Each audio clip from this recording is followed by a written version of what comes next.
इस वक्त हमारे साथ मौजूद हैं राज्यसभा सांसद दीपक प्रकाश जी।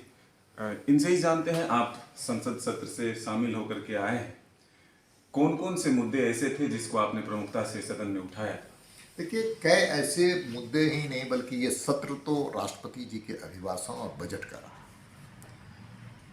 और दोनों बहुत ही महत्वपूर्ण देश के द्वारा, प्रधानमंत्री के द्वारा किए हुए काम, इसको कह सकते हैं कि राष्ट्रपति के भाषण में, अभिभाषण में सिंहावलोकन करने का अवसर देश को मिलता है।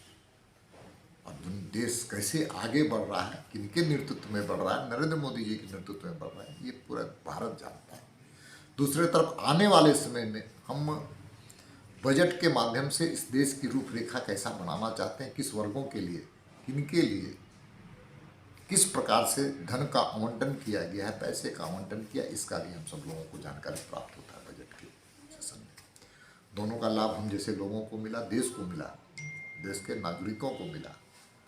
और देश के मान सम्मान स्वाभिमान बढ़ाने वाला व्यक्ति का नाम दुनिया का सबसे सर्वाधिक लोकप्रिय नेता के रूप में नरेंद्र मोदी के नेतृत्व को भी सराहा है सदन में, बल्कि देश में। आने वाले समय में हमसे आपने प्रश्न पूछा है कि आपने किन किन मुद्दे को छेड़ा है, तो आप सब जानते हैं कि जादूगोड़ा में यूरेनियम माइंस है, वहाँ के प्रदूषण के सवाल पर,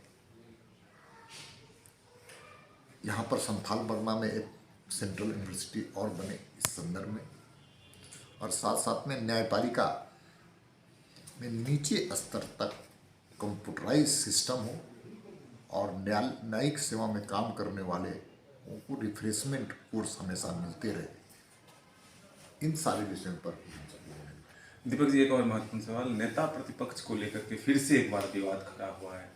क्या लगता है कि बाबूलाल मरांडी को लेकर के वो लोग डरे हुए हैं?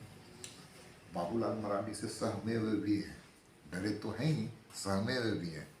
डर है कि बाबूलाल मरांडी जी को प्रतिपक्ष का नेता अगर बना दिया जाता है, जो उनकी बाध्यता उनको बनाना पड़ेगा, तब संथाल परगना से इनको दोनों हाथ से खाली बैठना पड़ेगा। क्योंकि बाबूलाल मरांडी ने गुरु जी को भी हराने का काम किया। ये जानते हैं कि बाबूलाल जी की लोकप्रियता, सादगी और आदिवासी समाज और खास करके संथाल समाज में बहुत लोकप्रिय है, इसलिए डरे हुए हैं। डर के कारण नहीं कर रहे हैं। कांग्रेस के नए प्रभारी हैं अविनाश पांडे जी, वो नागपुर में कहते हैं कि फिर से बीजेपी के द्वारा अस्थिर करने की कोशिश की जा रही है सरकार को। पांडे जी बोल बोल के अपनी दुकानदारी चला रहे हैं।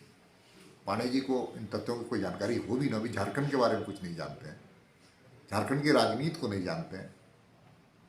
ये पहला हम ऐसा पार्टी देखे जहां पर प्रदेश अध्यक्ष के अधिकारों को खत्म कर दिया गया, उसके ऊपर चेयरमैन झारखंड का बाहर का व्यक्ति बना हुआ है उनके संगठन की हालत को ठीक करने के लिए। ये तो पहली घटना है देश के अंदर।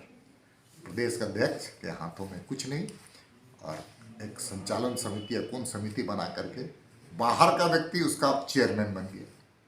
तो ये आरोप बेबुनियाद है, पूरी तरह से बेबुनियाद है। ये अपनी दुकानदारी ठीक कर रहे हैं पांडे जी, बोल बोल कर किस प्रकार से, और हाई कमान के सामने अपनी औकात को बढ़ाने का काम। तो ये थे दीपक प्रकाश जी, जो सभी मुद्दों पर बेबाकी से अपनी बात रखे हैं। फिर जब ये सत्र से लौटेंगे तो और भी जो महत्वपूर्ण सवाल होंगे उनका भी जवाब इनसे लेंगे। फिलहाल इतना ही। अपने सहयोगी विकास के साथ मदन सिंह, न्यूज़ 22 रांची।